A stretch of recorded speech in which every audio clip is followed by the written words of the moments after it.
Hey everybody, Erica Sabo here. I hope you are well. So today I'm going to be doing another weekly vlog, so let's see what's been happening this week. So in terms of gaming, there's been a lot of stuff. I'm looking over my notes right now and I'm just like, oh my god, like I just have too much on my plate right now. There are way too many JRPGs that are out right now and that continue to be released like one after another. There's not enough time to play all these games, right? So I mean, to be honest, I haven't even beaten Bravely Default. I still have to work on that. And then I have Symphonia Chronicles now, which I did my unboxing of, which I really hope you enjoyed, and I have to review that too, and that's 2 games in 1, so that's going to be a lot of work. I have Danganronpa, which I am more than halfway through and I'm really enjoying, and I feel like it's about time I can finally start reviewing it. I feel comfortable with how far I am in it to be able to do so. So the game has been so addicting. So addicting. I needed a game like this because I think the last time I played a game like that was 999. I never actually played Virtue's Last Reward, which I know I need to play. I know it's even better than 999, but I'm really happy with Chunsoft. They've been doing an amazing job and they're really good at being sadistic. They're very good at it. So stay tuned for my review of that game very soon. On top of that, I also have, I just got a review code of Atelier, Esha, and Logi. I've actually never played an Atelier game, so we're gonna have to see how that goes. I'm gonna feel like a total noob playing. It's probably gonna take me forever because I think the game comes out like March 11th or something, and I want to have a review for that. So it's gonna be like the super noob review, but it's still gonna be a review nonetheless. At least I'm familiar with the genre. So yeah, I got a lot of stuff here. I'm sure that there's more as well. I mean, I've already talked about all the other stuff in past weeks, so just waiting for Final Fantasy X-10-2 Remaster, whenever I'm gonna have time to play that, who knows.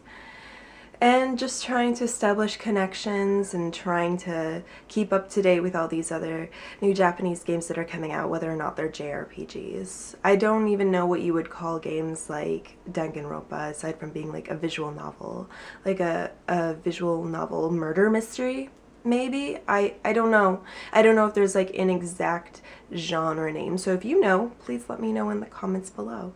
But yeah, so stay tuned for lots more coverage for the games I just mentioned, except for Bravely Default. That I just have to plow through. I'll probably talk more about that on Twitter or Facebook or something. But yeah, that's it for gaming. So in terms of anime, the load is a lot lighter, but it's still a lot, considering how much time it takes to watch an anime and however many anime I'm watching. Yeah, it's a lot. So I mean, I've been watching a lot of Space Dandy actually, which I'm really enjoying. I only watched the first episode like a long time ago, and I don't know, it was fine. I didn't really like it as much at the time, but it's something that's quickly grown on me the more episodes I watch. I like how it's very episodic and they always go on different adventures, and I just love the chemistry between Space Dandy and then Cutie and then Meow and then everybody else who gets involved as well. I just think it's such a good parody anime, and the animation is so great and the music is so amazing too. So I'm just really pleased with it, and I couldn't be happier. I couldn't be happier. These last couple episodes have been really great, been very heartfelt.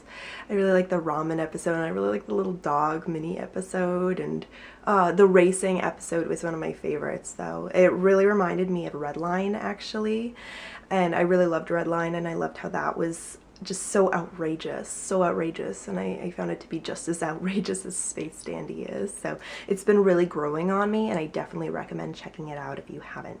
You can stream it on Funimation's website or wherever else you plan on watching it, so I definitely recommend it. Aside from that, obviously I'm following a lot of Nagi-Asu. I like it so much I even ordered a Japanese manga magazine called Dengeki Dao because it actually has like a little in the March 2014 issue, they have a little Minaka little cell phone keychain that comes with it, and it's all in Japanese, but I don't care. I gotta collect this stuff. I wish I could just buy all of the Nagi-Asu merch. I would be the happiest person ever, but it's expensive. Like, there's these really cool DVD and Blu-ray sets that you can get in Japan, like limited edition sets, and you can get a poster, you can get an art book, you get the soundtrack, along with this really nice case for the DVD, but like you only get 2 episodes and it's $90. So yeah, I'm mostly just paying for like the merch at that point, but I really want the merch because I went to Anime Extreme the other day to see if they had any, and they didn't even know what the anime was, you know, so it's like, let alone have any merch for that matter, right? So yeah, that was a bit depressing. So I'm just gonna have to go online and buy a lot of stuff. Another anime that I actually haven't started yet, but I really want to, is Non Biori.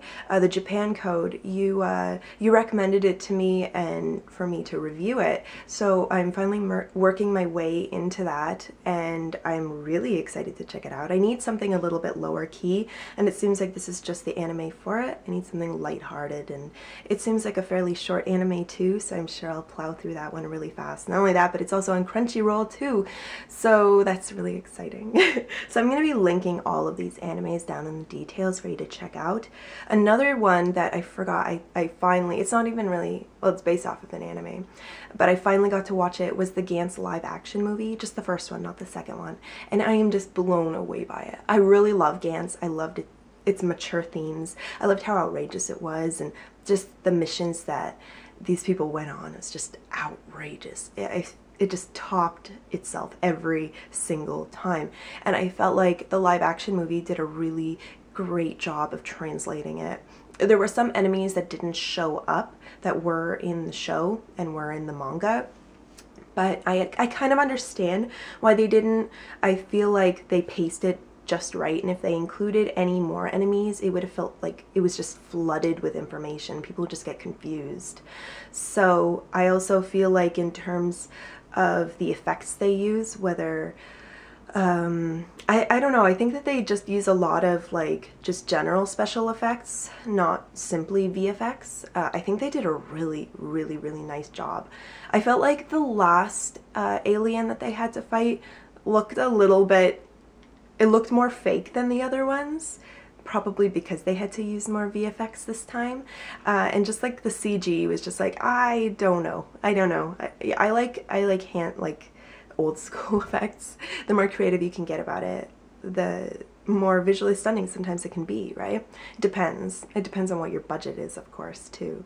But I thought it was an amazing translation of the first part of the anime and manga, and just, yeah, blown away. You gotta check it out, and I'm really excited to check out part 2 as well. So yeah, I think that's everything anime-wise. Now in terms of YouTube, I wanted to give a few shout outs. This is a little bit of a shorter episode, but you know, there's never a shortage of shout outs. So my first one is going out to Tyson Dang, who is a very good friend of mine, and he's helped me film a lot of videos in the past. I even did a collaboration with him a couple times. He just released one for the Twitch Plays Pokemon phenomena that's going on right now. He did a really funny one that I want you guys to check out. I'm gonna put it up here somewhere, that I helped him with, and it's hilarious. I'm so happy that I could help him with it. So definitely check out Tyson Dang's channel. Let's see who else we got here. We have Egoist Human, who has some really amazing piano covers. I definitely recommend checking him out. We've got Joe Walker at the Backlog, who I definitely recommend if you're looking for more retro perspective. Same with Retro Unscripted. And then Honest Panda Show has some really nice LPs so far. A fairly new channel, but I'm really excited to see more of what he has. Yeah, and then Thermal Gaming is another one that I want to mention too. So all these people, I definitely recommend checking out their channels. I'm going to put them in the details below for you to check out, and yeah, definitely give them a look-see and see what you think.